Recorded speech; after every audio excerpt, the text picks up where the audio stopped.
Gordailu batean aurrezten duzunean, zure dirua pixkanaka hazten da. Funts batean inbertitzen duzunean berriz, errentagarritasuna lor dezakezu, naiz eta hori hainbat gauzaren mende egon. Eta badago aldi berean aurreztu eta inbertitzea, orain bai. Hautatu dena, funts baten aukerak eta gordailu baten ordainsaria. 50-50, funtsa gehi gordailua. Aukeratu dena, informazio gehiago laboralkutxa.comen.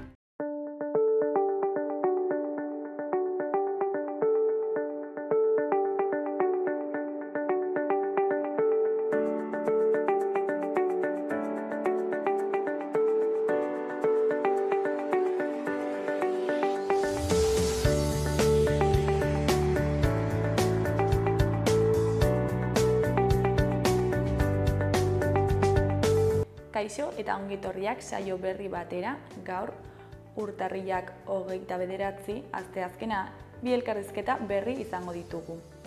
Alde batetik, Kalen Astizekin egongo gara, Barainaingo helduen elkartetik datorrena. Barainainen egungo zentroaren obrak paralizatuak daude beste kontuekin batera eta honen inguruan hitz egitera dator. Eta beste alde batetik, Cesar Laiana izango dugu, Nafarroako Memoria Institututik datorrena.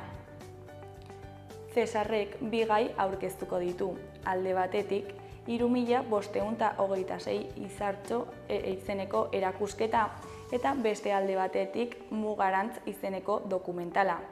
Baina hauekin hasi baino lehen goazen gure betiko edukiarekin.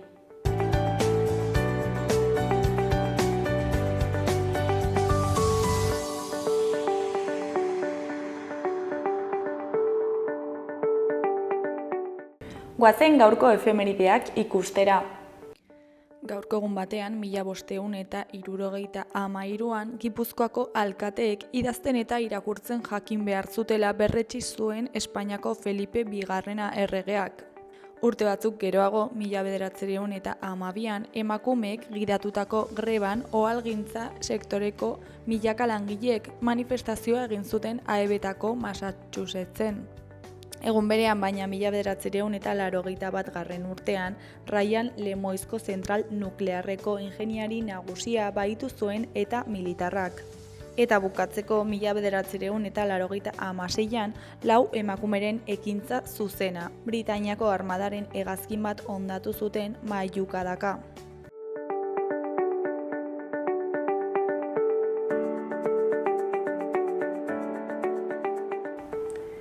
Errepasatu dezagun aste honetarako agenda.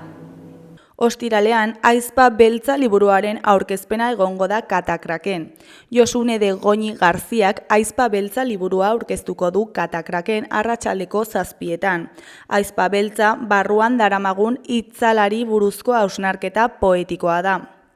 Natura eta mitologiarekin lotutako irudikeria erabiliz, gordintasuna eta lirismoaren bidegurutzean, Josune de Goñik bere lehen poema liburua idatzi du. Igandean, azken Fakirra izeneko antzerkia egongo da Antsoaingo antzokian. Sir Imiri Fakir handia, ezpata, sable, hiltze, kristal eta sujalea bere azkeneko emankizunen aurrean dago.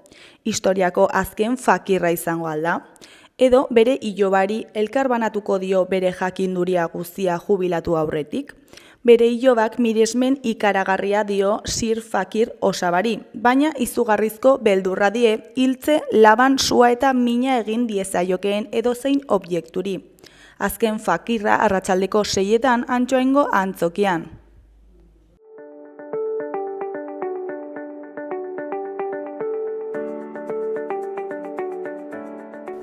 Ikus dezagun gaurko egunkarien azalek zer dioten. Diario de Noticiasen titular nagusian, Nafarroak 2024an itxi du landunen errekorra eta estatuko langabezia tasa baxuena. 319.000 pertsonak dute lana 16.200 enplegu sortu ondoren eta horietatik 89% industriatik datoz. 2.500 langabe daude 2007tik izandako kopururik txikiena. Foru erkidegoak EAErekin batera emakumeen langabezia tasarik txikiena dauka. Argazki nagusian Joaldunak Zubietako kaleetan zehar desfilatzen. Titularrean Joaldunen erresuma. Zubi eta 81 pertsonak daramaten zintzarrien soinuarekin atronatzen da. Erdiko Berrian pentsioen gorakada eta garraiorako laguntzak salbatu ditu Sánchezek, Junsekin ituna egin ostean. Goiko eskuineko aldean, bi berrietatik goikoan, poliziaren eta ultraren indarkeriaren beste 51 biktima aitortu ditu Nafarroak. Behekoan, kartzela zigorra Lizarraldeko autobuseko txofer batentzat bi umeren hilketa egotzita. Beheko Berrietan, alde batetik Nafarroako Ubideko ura Erriberriko herrietara iritsiko da 2027an. Beste alde batetik, beseatzeko zuzendaritza eskirotzeko planta berrindustrializatzen saiatuko da. Jarraian eskola uzteek gora egin dute Nafarroan, baina hala ere estatuko 3. tasa baxuena dauka. Azkenik lehenengo iraupena, gero entrenatzailea. Hauek dira osasunaren lehentasunak Braulio Vázquezen ustetan. Diario de Navarraren titular nagusian, Sánchezek Puigdemonten aurrean amore eman du pentsioak salbatzeko. Alde batetik, 135.500 nafar pentsionista lasaitasunez arnasten dute igoera berreskuratu ondoren. Beste alde batetik, hiri arteko garraio bonu berriak egongo dira eta bilabesen deskontuak mantenduko dira. Argazki nagusian, Karol Tornaria dugu Gaztelu enparantzan. Titularrean, Nafar makillajea Goya sarietan. Erdiko Berrietan, Nafarroak estatuko langabezia tasa hoberena dauka berriz ere. Honen Beheko Berrietan, alde batetik, epaitua izan da Lizarran bi haur hil zituen txoferrak. Beste alde batetik, unibertsitateko kontseiluan izandako 3 kargu uzteak gobernuak ez ditu argitu. Jarraian, zenek bi ereduzko lankide aitortu ditu. Goiko Berrietan, batetik mendaurreneko lokala berriro ireki du Zangotzan. Bestetik, Braianek bere itzulera bideratzen du. Bukatzeko, Brauliok Vicente Morenoren jarraipenari ateak ireki dizkio. Gararen titular nagusian, Nafarroak estatuko 51 biktimei aitortza ofiziala luzatu die. Dagoeneko 51 dira ofizialki Nafarroan estatuaren indarkeriaren biktima gisa katalogatutako pertsonak. Orain arte 125 eskabide aurkeztu dira aintzatesten hori lortzeko. Argazki nagusian Mikel Arteta dugu, Arsenaleko entrenatzailea. Honen hitzetan, nire obsesioa edozein testu ingurutan irabaztea da. Erdiko Berrietan, goikoan, Espainiako gobernuak pentsioen igoera salbatu du Junsekin. Behekoan, Trumpek palestinarrak deportatu nahi ditu eta Egiptori presio egin dio. Goiko Berrian, herrian eragin EH Bilduk eta Europako industrian lakuak. Beheko Berrietan, alde batetik, DeepSeekek taula astintzen du Txinako IA. Beste alde batetik, 4.200 sinadura alondegiaren egungo kudeaketaren aurka. Berriaren titular nagusian, Sánchezen eta Junsen itunak bide emango dio hegoaldean pentsioak 2,8 igotzeari. Espainiako gobernuak eta Kataluniako alderdiak azken egunotan ari mataza eskatu dute, eta ados jarri dira hainbat neurri sozial biltzen dituen dekretua onartzeko. Garraiorako deskontuak, argindarraren bonua eta etxegabetzeak zailtzeko neurriak bozkatu dituzte. Argazki nagusian, auzitpetuen aldeko elkarretaratzea atzo Baionan. Titularrean, baliatu behar dugu migranteen arazoa salbatzeko. Korrikan etorkinei muga pasatzen laguntzea egotzitakoen aurkako auzia urrira gibelatu dute.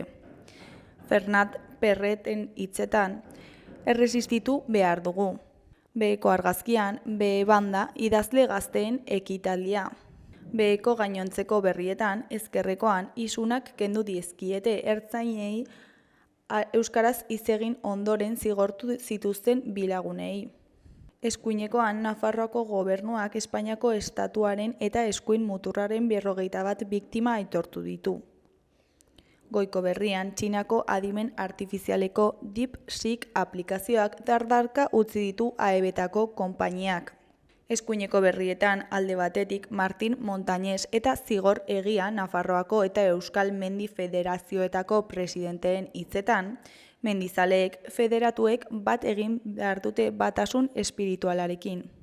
Beste alde batetik, EAEko auzitegi nagusiak ez du onartu Guardianeko labea itzaltzen eragozteko eskaera. Euskal Herria Irratiaren titular nagusian Sergio Aiukar BSH-ko langilearen hitzetan, otsailaren erdialderako ari gara prestatzen industrializazioaren aldeko manifestazioa. Eskirozko BSH plantaren etorkizuna bermatu asmoz lehen bilera izan zuten atzo hiru aldeek. Alemaniako BSH zuzendaritzako kideek, Nafarroako gobernuko ordezkariek eta Espainiako Industria Ministerioko kideek. Berrindustrializazio plan bat egiteko prest azaldu ziren bileraren ostean aldeak, baina diskrezioz ari dira bilerak egiten. Eskuineko berrietan, goikoan, Martxel Rodríguez dantzariak nie saria jasoko du. Arteari eta euskal kulturari egindako ekarpena sarituko du elkarteak. Ostegunean arratsaldeko 7:00 Iruñean, ikastolen elkartearen egoitzan izango da ekitaldia. Behekoan Garbine Elizegiren hitzetan Arostegiako auziarekin herriak erabakitzeko duen ahalmena zigortu nahi dute. Lurraren defentsan kriminalizaziorik ez. Lemapean larunbat honetan Arostegiako auziaren kontrako manifestaldia eginen dute Iruñean.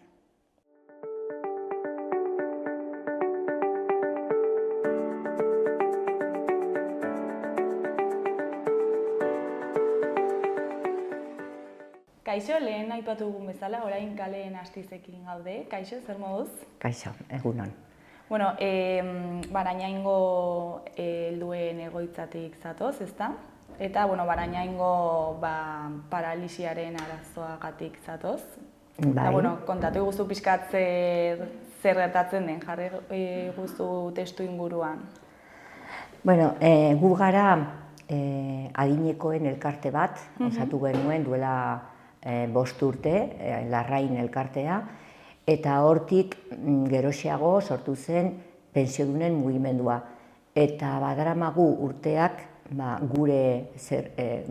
guri dagozkigun zerbitzuen atzetik eta hoiekin borrokatzen udaletxearekin, ea lortzen dugun gutxienezko zerbitzu horiek.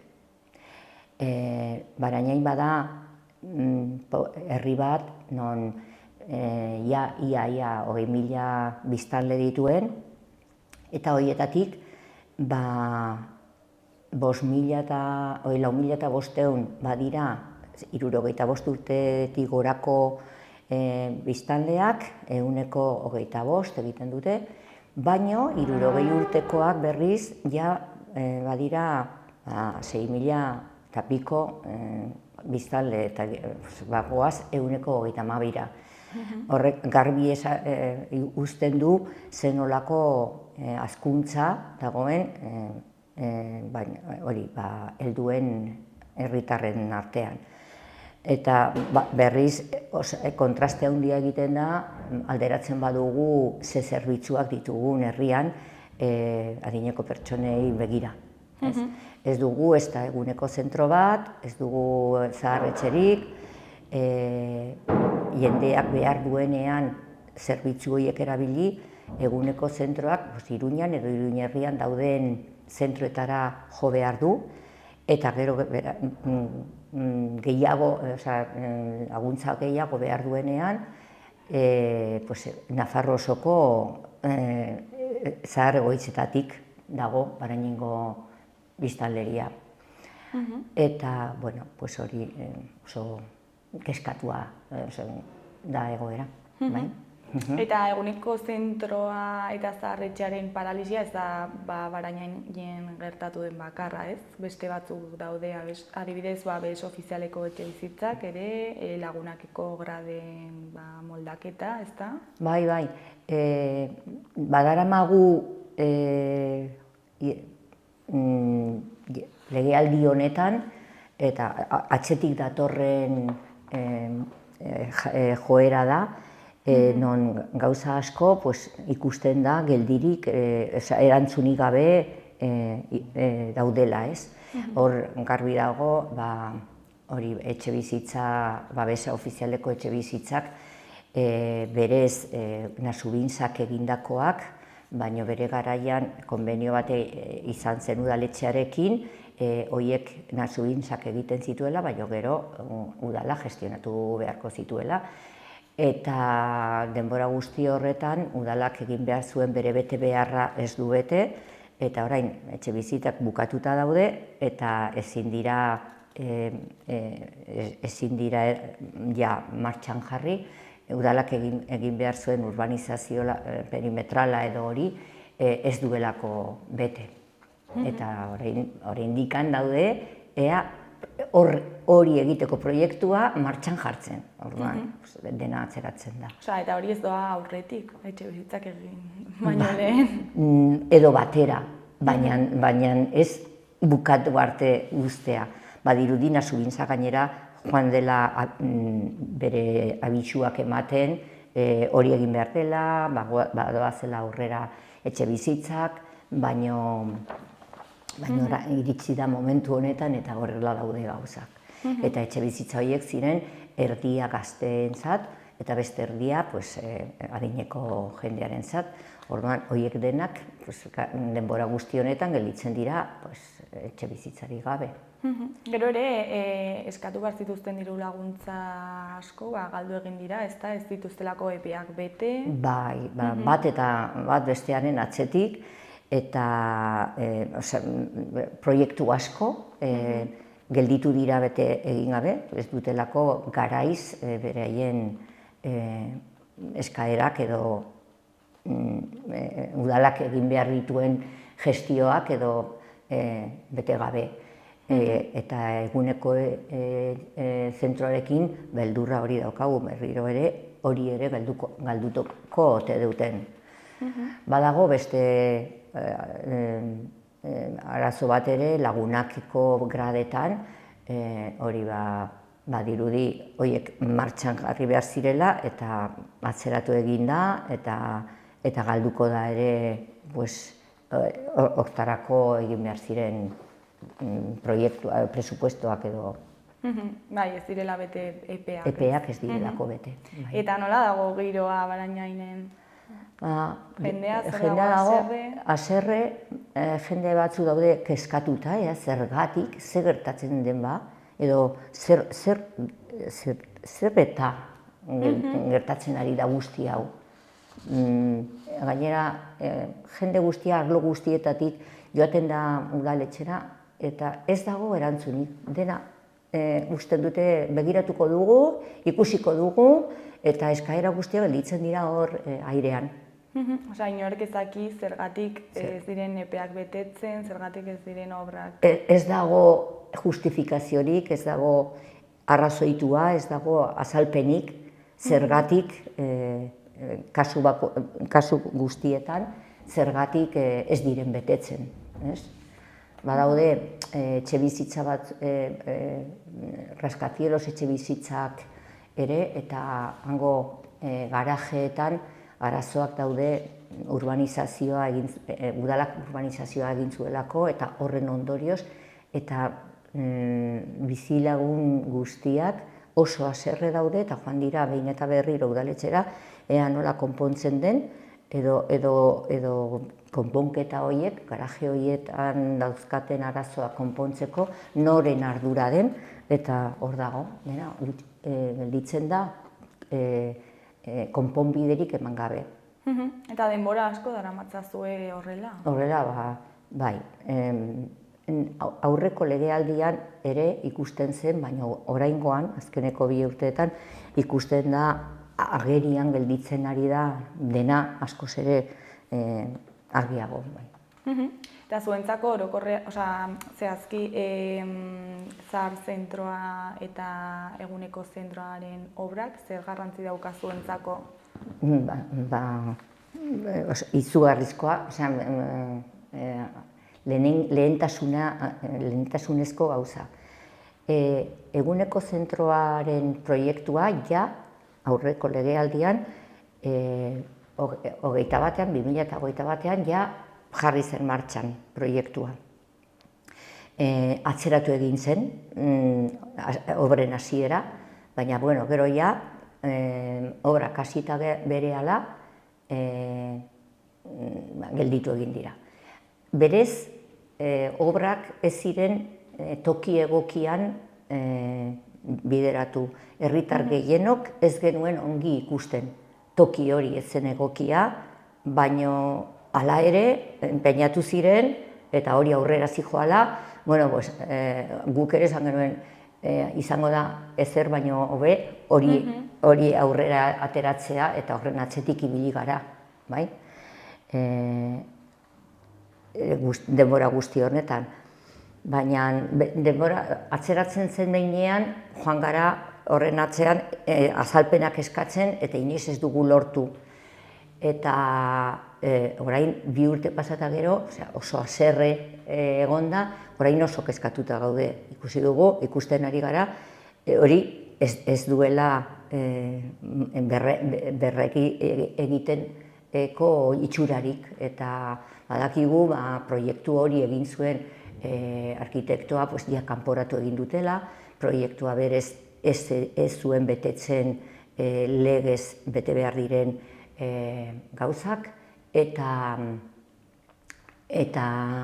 hala ere jarraitu zuten, eta gainera hasiera batetan egin zen proiektua ez bazuen betetzen ere udalak jakinen gainean izan da aurrera egin zuen bere obrekin. Eta orain ikusten da ez dagoela aurrera biderik. Eta oso haserre, baina orain oso kezkatuta gaude. Eta zergatik ez zitzaizuen ondo iruditzen lekua? Badagoela toki peatonal batean, etxe bizitza batzuen bajuak dira, eta oso ez du altuera betetzen, ez ditu sarrerak egokiak, zu ezin duzu kotxearekin araño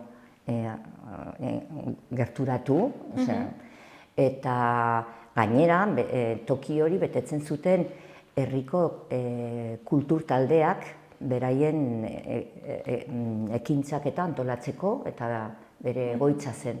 Eta atera arazi egin zituzten, handik eguneko zentro hori martxan jartzeagatik.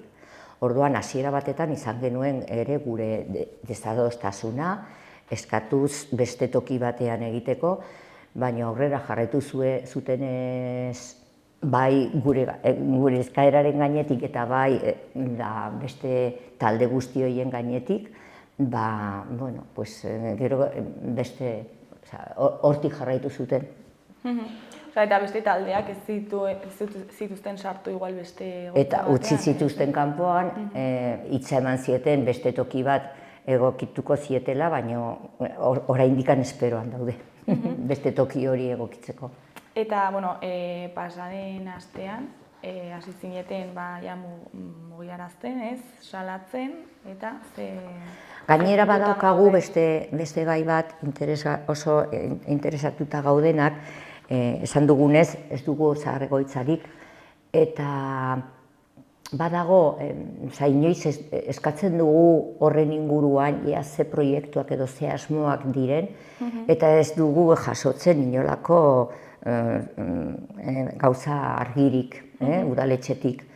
Eta tarte horretan, badago herrian Dominikaz monjasen konbentua, bere garaian hezkuntzarako erabilia izan dena, baina aspaldidanik utzik dago, monjak egoten dira, zahartuak, txarroan dauden monjak, baina erdi utzik dago, jaia utzik dago.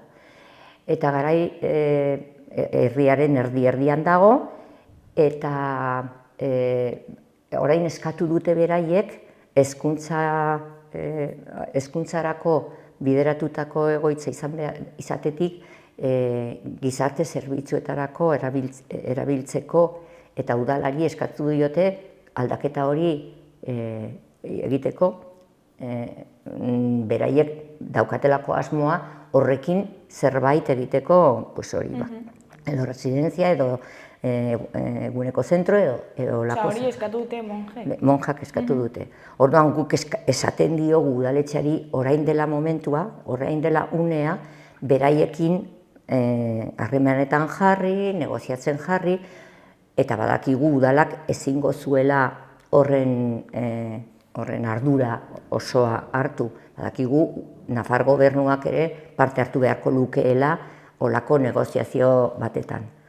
Eta, bueno, horregatik bagoaz, udalan eskatu dugu egin eta berriro, orain bagoaz Nafar gobernura esatera beraien esku hartzea eskatzera, behar dugula beraien implikazioa, aurrera egiteko proiektuan dagoen eguneko zentro horrekin eta zaharretxe baten proiektua ere martxan jartzeko eta elkarrekin aurkezteko lako proiektu bat. Zekera Dominikas komentuaren jabitza, nor dauka Nafarroko gobernua? Monjak, ez monjak dira. Orduan beraiekin egin beharko litzateke negoziazio bat. Bestela, badakigu ze gertatu behar den. Hor, egingo dute sekulako residentzia pribatua eta negoziotarako auskalo nork hartuko duen eta ez da izango herritarrentzat. Guk eskatzen dugu publikoa izatea, residentzia eta eguneko zentro publikoak nahi ditugulako. Eta hori eskatzeko bihar parlamentura joango zarete, ez da, parlamentuaren atarira, eta, bueno, zer? Espero dugu gurekin batera elkartzea jende nahikotxo, eta han komunikabidei ere eskatuko diegu gure eskaeraren azalpena, gure egoeraren zabalkuntza, eta sartuko dugu instantzia bat, komision parlamentario bat eskatzen gure gaia, eztabaidatu dezaten alderdi politikoen artean, bere dagokien komisioan, edo lantaldean. Eta zer uste duzu gertatuko dela azkenean, nola bukatuko duela gai honek? Ez dakigu, udala paralizatuta daukagu, udala da hemen aktorea eta ikusten dugun moduan bere gestioa eta paralizazioa hain blokeatuta dago, ikusten dugu edo aldaketa bat. Eta, bueno, ja bukatzeko, ez dakit zerbait gehiago komentatu nahi duzun, jendeari zerbait esan, gonbidatu bihar parlamentura hurbiltzera? Bai,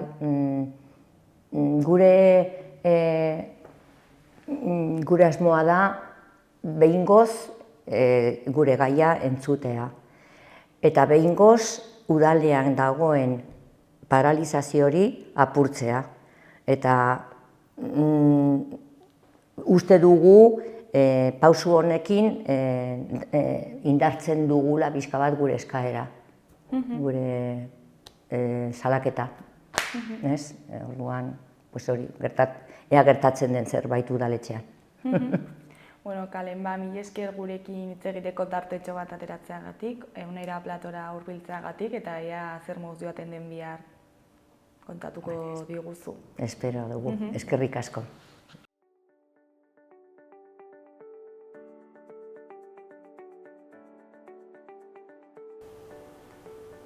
Gaurko eta biharko eguraldiaren iragarpena ikusiko dugu. Gaur giro hodeitzua izango dugu. Hego-mendebaldeko haizea zakar ibiliko baita, bereziki egunaren lehen zatian. Bolada indartsuenak mendebaldeko mendi inguruetan neurtuko dira. Zerua lainotu samar egongo da, baina tarteka urdinguneak zabalduko dira. Hala eta guztiz ere, egunaren bigarren zatian fronte berri bat iritsiko da, eta euri apur bat egingo du. Elurkota 1200–1400 metrora egongo da. Eguneko temperaturak apur bat egingo du gora, baina haizeak traba egingo duenez, igoera hori ez da igorriko. Osteguna neguko giro petralarekin dator, euriarekin eta haize zakarrarekin. Euria barra-barra egingo du, ia atsedenik gabe, eta baliteke zenbait tokitan zaparradak trumoitsuak izatea eta txingorra egitea. Haizea ere nabarmendu behar dugu. Hego-mendebaldetik ipar-mendebaldera egingo du eta zakar ibiliko da, batez ere kostaldetik gertu. Elurraren maila 1000 metro inguruan egongo da. Temperaturak behera egingo du eta giroa hotza izango da. Beroenak 7-13 gradu artekoak izango dira eta ipar-mendebaldeko haize finak hotz sentsazioa areagotuko du.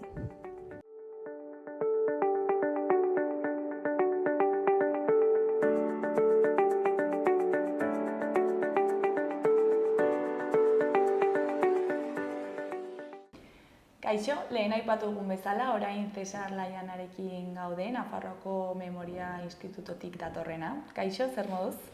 Osongi, egunon, eta eskerrik asko deitzagatik. Zuri gurekin hitz egiteko tartetxo bat ateratzeagatik eta onera platora hurbiltzeagatik. Eta gaur bi gai ekartzen dituzu, ezta? Alde batetik erakusketa bat eta beste alde batetik dokumental bat. Hori da. Baina, igual horrekin sartu baino lehen, kontatu iguzu pixkat nola noiz sortu zen Memoriaren Institutoa, nola funtzionatzen duzuen? Bai, orain dela 10 urte, Nafarroako gobernua hasi zen memoriaren politikak martxan jartzen. Orduan, hortik aurrera antolatu zen bakearen, bizikidetzaren eta giza eskubideen zuzendaritza nagusia. Gaur egun da memoria eta bizikidetza zuzendaritza nagusian. Eta horretan antolatu zen atal bat, memoria historikoaren inguruan jorratzeko. 2018an hasi zen Nafarroako Memoriaren Institutua zerbitzu bat bezala. Orduan, Nafarroako gobernuan gaude eta gure sede nagusia da hori gobernuaren memoria publikaren politikak martxan jartzea. Eta ze behar identifikatu ziren Nafarroako gobernuaren parte egiteko? Bai, nik uste dut, hori beti erraten da. Bai, hala ere, naiz eta erakundeen partetik izatea, beti saiatu gara elkartearekin eta hiritarrekin harreman handia izatea. Orduan, guk martxan jarri dugun proiektu asko ezin dira ulertu lankidetzarik gabe. Besteen babesa edo ikerketak edo kontaktuak eta bar. Eta nola da zuen funtzionamendua? Zenbat lankide zarete, ezakit proiektuka lan egiten duzue? Principios, Nafarroako Memoriaren Institutuak baditu 6 ardatz nagusi. Alde batetik, desobiratzeak eta ADN bankuak. Gero, hasieran garrantzi handikoa izan zen gobernuak antolatutako omenaldi publikoak, adibidez Maizuena, Gurzen egondako prisioneroena, erbesteari omenaldia, beste batzuk. Gero, memoriaren tokiak, guk alde batetik markatzen dugu, kudeatzen ditugu, señalizazioa eta gero bultzatzen dugu toki horietan egiten diren jarduerak. Beste ardatz bat izan da ikur frankisten kenketa programa eta hezkuntza programa guretzat oso garrantzitsua da, memoria duten eskolak, behin baino gehiagotan hemen hitz egin du horren inguruan. Eta bukatzeko dugu dokumentazio zentroa eta horretan dagoen oroibidea artxibo digitala.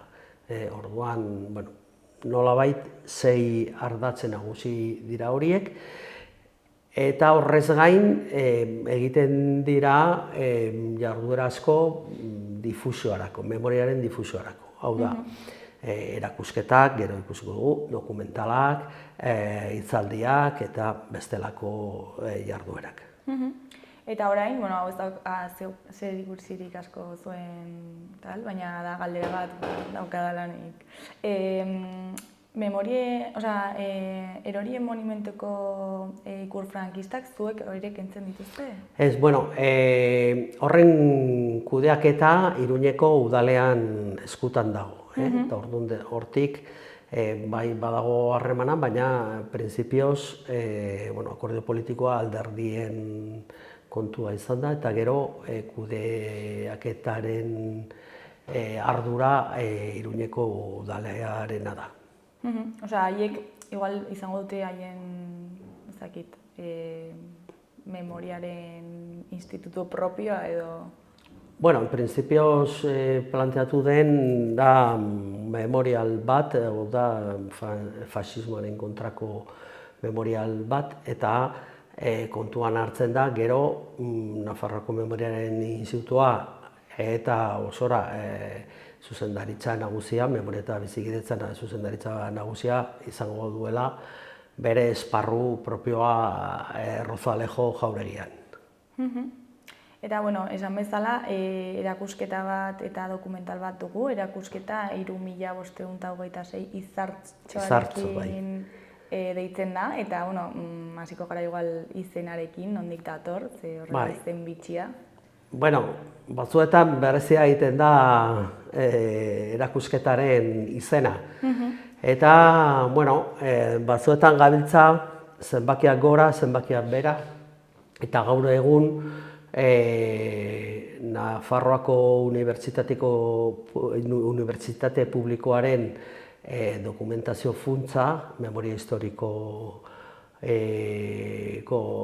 dokumentazio funtsa, bere ikerketei esker gaur egun kopuru hori dugu. Hori dira, alde batetik, horiek dira eraildegakoak, iaia 3000, ez da heltzen, gehi gatibu bezala hildako gazte horiek berez ez dira erailak, baina hil dira baldintzen ondorioz. Osea, gatibutzaren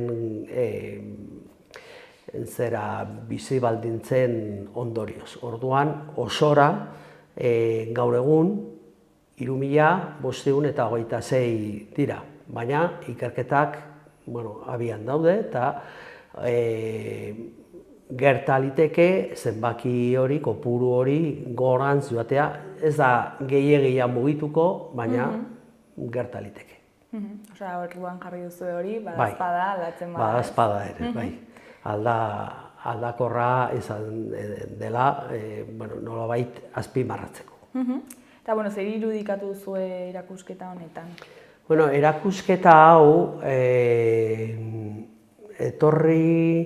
etorri zen argazkilari baten eskutik, Angel Sánchez Garro.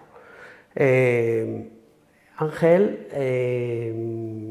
Aldezarreko kale txiki batean bizi zen, 200 metroko kale batean, eta konturatu zen kale horretan atera zituztela 100 pertsona baino gehiago hiltzera eramateko.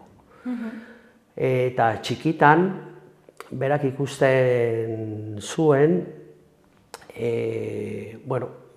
bazirela haur batzuk, bera bezalako haur batzuk, aitarik ez zutela. Eta inork ez zuten aipatzen zergatik. Orduan hori beti izan du buruan. Orduan, azken urte hauetan, erabaki zuen hainbat hobi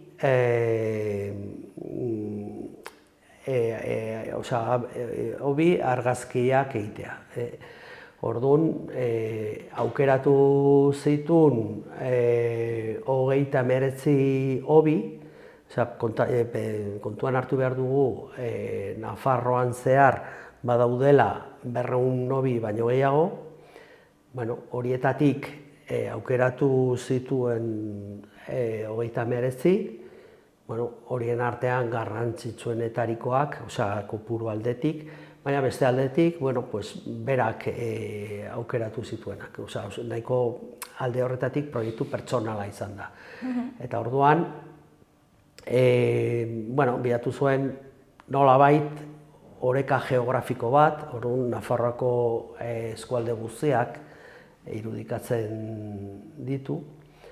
Eta, argazki horiek nolabait erakusten digute nola dauden toki horiek gaur egun, edo azken hobi batzuk ja desagertuak dira, tokiak eraldatu dira, eta orduan beste toki batzuetan dignifikatu dira eta badaude oroitarriak, orduan, nola den gaur egungo egoera hori. Eta beste alde batetik, hemen zegoen arrisku bat, esan dugu 39 hobi, horietan zituzten iaia 700 pertsona, gutxi gora bera izango lirateke osoko ez dira 120, gutxi gora bera, 700 hauek. Eta, bazegoen arrisku bat, dena zenbakitan ustea. Zenbaki bakoitzaren atzean badago pertsona bat, badago bizitza bat galdu zena, eta berak irudikatu du erretratatzen bizi ziren etxeetako atariak. Orduan, erakusketan ere ikusiko ditugu hainbat atari, gehien bat Iruñekoak dira, baina ez bakarrik, eta atari horietan zeuden hauen etxebizitzak. Eta nola dago erakusketaren formatua, zuk sartzen zara, eta dituzu geografikoki katuta, ez da? Bai, berak antolatu du geografikoki, nolabait eskualdez eskualde, ez da zeharo sistematizatuta, baina bai, egin daiteke nolabait ibilbide geografiko bat. Eta gero, karteletan jartzen da zein den hobiaren izena, eta datu zehatz batzuk, baina gutxi. Eta gero, erdian badago toten erraldoi bat, hexagono bat, eta horretan agertzen dira erretratatutako hobi guztiak hor hildakoen izen guztiekin. Orduan, 700 izen horiek biltzen dira toten horretan. Eta noiztik noiz arte egongo da ikusgai? Bai, erakusketa zabaldu zen joan astean, Iruñeko Kondestable jauregian dago, patioan, eta egonen da zabalik otsailaren 16ra arte. Esan behar da, erakusketa hau egon zela nupean hezkuntza duen memoria kongresua egin zenean, egon zen egun zehat batzuetan, eta asmoa da, nolabait herriz-herri joan dadila, badaude eskaera batzuk, eta printzipioz, asmoa da Nafarroan zehar mugitzea erakusketa hau ez bakarrik aurten, baizik eta hurrengo urteetan ere. Orduan horretarako, nahi duena, jarri behar da kontaktuan Nafarroako Memoriaren Institutua, eskaera bat egiteko eta datak zehazteko. Orduan, eta gero ordutegia da, Kondestable jauregiaren goize zein arratsaldez irekita dago, asteburuetan ere, eta momentuz jende asko joaten ari da, gainera, ongi dago ze eraikuntza honetan badago jende mugimendu handia, eta, bueno, jendea gero arreta deitzen dizu, erakusketak, orduan, bueno, ikusten ari gara arrakastatsua izaten ari dela. Eta sarrera librea da, edo nor sartu? Sarrera, bai, librea da, eta gainera patioan dagoenez, behin sartuta, ja, hor ikus dezakezu. Eta oso luzea da. Bueno, osora dira, hori argazkiak dira, 39 gehi atarikoak, orduan dira 45 inguru argazki, orduan, bueno, pues, lasaitasunez egin daiteke ibilbidea, patioan zehar, eta bai. Zer nahi duzue ikusleak erakusketatik eramatea, edo ze mezu nahi duzue igorri? Bueno, bizan dago, hau, edo honek, erakusketa honek ez duela testu handirik. Hor badaude tokien izenak, hobien izenak, hildakoen izenak, eta tokiak ikusten dugu.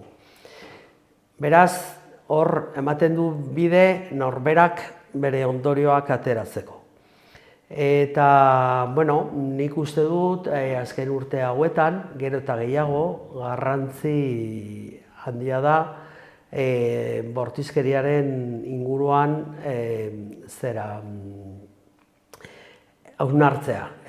Ikusten ari gara, munduan zehar, nola berriro ere, sortu direla, bueno, pues, garai horretan bizi ziren genozidio antzekoak, sarraskiak, eta gainera ematen du, bueno, gizartean, bai, badago kontrako mugimenduak, baina falta zaigu erantzun sendoagoa. Eta, bueno, guk jartzen dugu gure ekarpen txikia hausnarketa prozesu horretan. Eta hori alde batetik erakusketa eta beste alde batetik dokumental bat prestatu zuen, Mugarantz izena duena, eta bueno, zer kontatzen da dokumental honetan? Bale, pues, Mugarantz dokumentala baramagu hilabete batzuk ekoizpen prozesuan, eta dokumental hau sortu zen Memoria Duten Eskolak programaren inguruan. Guk bereziki nahi genuen dokumental bat ikasgeletan jorratzeko. Horrexegatik dokumental honek 40 minutu ditu eta aproposa da saio bakar batean jartzeko. Eta oraindik badago tartetxo bat eztabaidatzeko edo komentatzeko. Hori bai, asmoa da horren inguruan hausnarketa edo jarduera sakonagoak egitea. Horrez gain, eskuragarri izango da elkarteentzat edo interesatuta edo norrentzat. Orduan, zer irudikatzen du Mugarantz? Gu ikusten ari gara, gaur egungo gatazka, mundu mailan, gatazka ikusten ari gara, orain Estatu Batuetan gertatzen ari dela. Mugak. Mugak beti gatazkatsuak dira. Eta mugen inguruan beti gertatzen dira gauzak. Batzuk nahiko negatiboak, dramatikoak, beste batzuk, aurkezten dugu elkartasuna, aurkezten dugu bestelako laguntza eta babesa. Eta, mahai gaineratu nahi dugu mugak artifizialak direla. Eta horren inguruan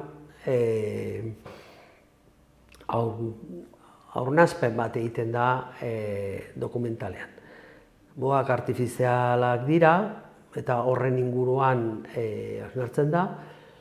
Eta gero beste alde batetik, denboran zehar ikusten dugu mugimenduak alde batetik bestera izan direla. Adibidez, gerra garaian, Nafarroatik, Euskal Herria osotik, Estatu Espainiar osotik, milaka eta milaka lagun besteratu ziren, batez ere Frantziara, eta hor zegoen muga zainduta, baina, elkartasun sarei esker, pertsona asko lortu zuten bizitza salbatzea. Gero, kontua aldatu zen, eta Bigarren Mundu Gerran mugimendua alderantzizkoa izan zen. Juduak, aliatuak erabili zuten muga, beraien bizitzak libratzeko. Bitartean, frankismoa saiatu zen muga gotortzea. Eta horretarako erabili zituen milaka prisionero politikoa. Errepideak egiteko, bunkerrak egiteko, eta hori guztia gure historian dago. Baina zer dugu gaur egun? Bestelako mugimenduak gertatzen ari dira gure mugetan. Eta ikusten dugu nola larrialdian daude lurraldeetatik datozela migrante asko. Eta hemen ere badute arazoak. Orduan, osagai horiekin guztiekin egin da oso elkarrizketa mamitsua. Orduan, ez dut spoiler egin nahi dut, nik uste merezi duela ikustea, baina alde batetik elkarrizketa egin da erbesteratu baten aide batekin, alde batetik, eta gero Arizberri Fundazioan egiten ari diren lan neska mutilekin. Horien artean, badaude batzuk, pateran edo beste modu batzuetan etorri direnak. Eta, nik uste dut sortu dela elkarrizketa eta irudiak, nik uste dut gainera irudien aldetik oso poetikoa dela, nik uste dut merezi dela. Eta zergatik erabaki zenuten egitea dokumental formatuan? Guk uste dugu gaur egun irudia normalean, ni historiadorea naiz, eta ezakit nire belaunaldian, ohitura asko dugu testuak. Eta gaur egun nik uste dut ireki behar dela beste formatu batzuetara. Eta dokumentala, memoriaren kontuetan, aspalditik badu ibilbide luze bat. Eta nik uste dut, ikusi dugu nola gazteen artean oso formato aproposa dela, eta gero iraupen aldetik egokia da, orduan hori nolabait izan dira arrazoiak. Eta nola izan da sormen prozesua, nola izan da garabatketa, gero nola dokumentatu zarete egiteko? Prinsipio gu planteatu genuen zuzendariarekin Aritz Gorostiaga dena, eta gidoia idatzi zuena Jara Kalbo erekin hitz egin genuen, eta nolabait dokumentalaren oinarriak jarri genituen, baina sormen prozesua libre izan da haientzat, haiek kudeatu bazekiten nolabait zeintzu ziren helburuak, baina sormen prozesua guk errespetatu nahi genuen ikuspuntu artistiko hori. Eta nik uste dut hori islatzen dela dokumentalean. Nafarroako Memoriaren Institutuak ekoiztu du dokumentala, eta orain, bueno, modu librean ere, egingo du, bueno, distribuzio hau prozesua, esan dudan bezala, ikastetxeetan, hori da asmo nagusia, baina, ondoren ere, bueno, elkartekin edo nahi duen guztiarekin. Momentuz, bueno, orain, prestatzen ari dira kopiak eta bar, horrezegatik harremanetan jarri behar da institutuarekin, badugu helbide elektroniko bat, inm@abildua.navarra.es, eta bueno, pues, horren bidez ados daiteke non jarri eta noiz eta bar. Gero ziurazki memoria duten irudiak ikusentzunezko topaketan apirilean egiten dena urtero jarriko dugula berriro. Ez dakit esan dudan, baina joan den astean estrenatu zen, joan den ostegunean. Eta, bueno, eskaeraren arabera, agian gero libratuko da eta utziko da interneten edo hori. Eta zer moduz aurkezpena? Bueno, nik uste dut oso polita izan zela, gainera publikoa, bueno, ezberdina zen, alde batetik, Arizberri fundazioaren ikasleak egon ziren, beste parteide batzuk, irakasle asko, elkarteen kideak, eta, bueno, harrera oso ona izan zen, egia esan. Eta, ja, bueno, hor bertan ja, hasi ziren lehendabiziko eskaerak, eramateko, eta, bueno, pozik geratu ginen. Bildu ginen, 150 pertsona inguru gutxienez, orduan oso saio arrakastatsua izan zen, bai. Eta, bueno, Cesar, ja bukatzeko, zer da espero duzuena alde batetik erakusketatik eta beste alde batetik dokumentalatik? Bueno, pues, gu pozik izango ginateke, bi elementu hauek, biak sortu dira, hausnarketarako bidea emateko. Orduan, ikusleak, bai erakusketan, bai dokumentalean, bere prozesu propio egiten badu, eta ondorio batzuk, eta gure munduaren inguruan, zerbait hausnartzen badu, gu pozik. Bueno, Cesar, mila esker gurekin hitz egitera etortzeagatik, eta ea jendea animatzen den, bai erakusketara hurbiltzera, eta bai dokumentala ikustera. Horixe, eskerrik asko zuei. Bueno, ondo segi, agur. Agur.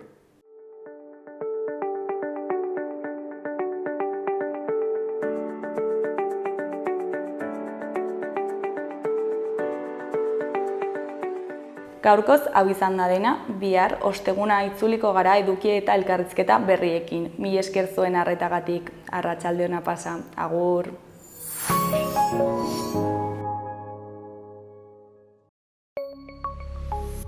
Gobierno de Navarra. Nafarroako gobernua. Gordailu batean aurrezten duzunean, zure dirua pixkanaka hazten da. Funts batean inbertitzen duzunean berriz, errentagarritasuna lortezakezu, naiz eta hori hainbat gauzaren mende egon. Eta badago aldi berean aurreztu eta inbertitzea, orain bai. Hautatu dena, funts baten aukerak eta gordailu baten ordainsaria.